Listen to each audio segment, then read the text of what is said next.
Welcome to Black History Matters 2024. This is the fourth installment of an educational series produced by the National Abolition Hall of Fame and Museum.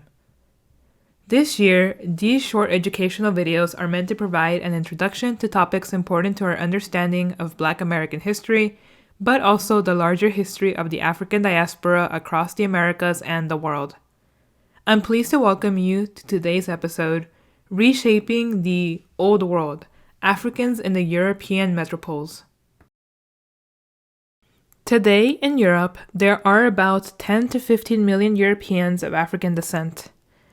It is not a large stretch, then, to claim that the African diaspora has played a significant role in shaping modern Europe.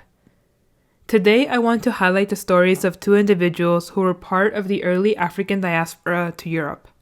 I believe that their stories are examples of the undeniable mark people of African descent and from Africa themselves would leave on Europe's social, intellectual, and cultural landscapes.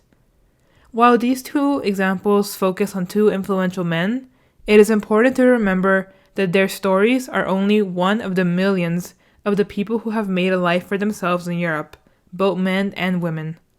Not everyone had to be extremely successful in their lifetime to have contributed to Europe's culture, but certainly these cases do stand out. I will also be focusing on only two major metropolitan centers, Paris and London, as their status as metropolitan cities made them the ideal homes for the millions of people seeking to reinvent themselves in the, quote, old world. Ignatius Sancho was born on a slave ship in the Atlantic Ocean around 1729. Sancho endured the brutalities of enslavement before eventually finding freedom in England. While he initially arrived in the Americas in New Granada as a child, he was taken to Greenwich in England and eventually became the property of the Duke of Montagu. Despite his humble beginnings, Sancho's curiosity and desire for knowledge propelled him towards self-education. Under the tutelage of the Montagu family, he gained access to books, music, and art, cultivating a deep appreciation for literature and culture. Following his emancipation in 1773, Sancho embarked on a remarkable journey of advocacy. Settling in London, he established himself as a successful businessman, owning a grocery shop in Westminster. Yet it was his literary pursuits that truly distinguished him. Sancho became among the first Africans to publish a book in the English language. He also composed letters and essays that addressed issues of race, equality, and human dignity. Likewise, he was the first African to vote in a British parliamentary election, demonstrating his belief in the equality of all people regardless of race and their right to suffrage. His correspondence with prominent figures of the time, including Laurence Sterne and David Garrick, earned him recognition as a literary figure and a social commentator. Through his writings, Sancho challenged prevailing attitudes towards Africans and advocated for the abolition of the slave trade, leaving an enduring legacy that continues to inspire generations of scholars, activists, and artists. Through his literary and political activism, Sancho played a pivotal role in challenging the status quo and laying the groundwork for the future generations of African British intellectuals and activists. Though he died in 1780 in London, somewhere about 50 or so years before Britain officially abolished slavery, there is no doubt that his intellectual prowess and endeavors for equality left a profound impact on British society and social and intellectual community.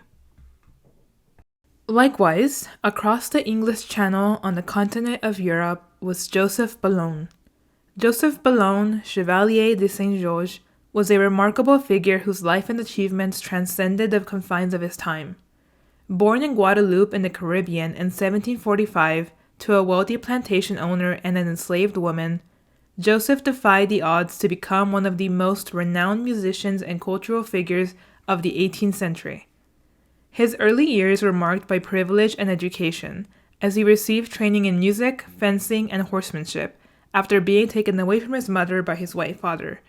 However, his mixed-race heritage subjected him to prejudice and discrimination, prompting his father to send him to France for a better education and social standing.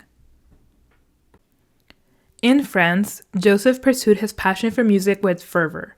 He excelled as a violinist and composer, captivating audiences and gaining the nickname of Black Mozart.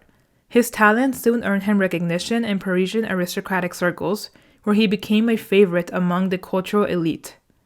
Joseph's compositions, which fused elements of classical European music with African and Caribbean influences, reflected his diverse heritage and artistic vision. His works encompass symphonies, concertos, operas, and chamber music, showcasing his versatility and creativity as a composer. Beyond his musical accomplishments, Joseph's life was marked by his pursuit of excellence and his commitment to social change. He broke barriers as the first person of African descent to lead a French symphony orchestra, serving as director of the Concert of Amateurs. As a champion fencer, he attained the rank of chevalier, which means knight, in the prestigious Order of St. Louis, defying stereotypes and prejudice in the elite circles of Parisian society thereafter. Despite facing discrimination, Joseph's resilience, talent, and passion for music left an indelible mark on French culture, inspiring generations of musicians and artists to come. As an aside, there is actually a movie about his life. It came out in 2022 and is called Chevalier. I highly recommend it. Thank you for joining us today for this presentation, Reshaping the Old World, Africans in the European Metropoles. I hope you were able to learn something about two very influential figures who are examples of the ways in which African peoples reinvented themselves and the metropolitan cities and nations they inhabited. On your screen, you will find a link to a Google form. The link is also available in the video description. This form will take you to a survey where you can leave feedback about your experience with this video.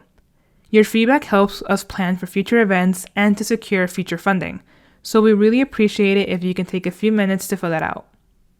Once again, thank you, and we look forward to seeing you at our next presentation.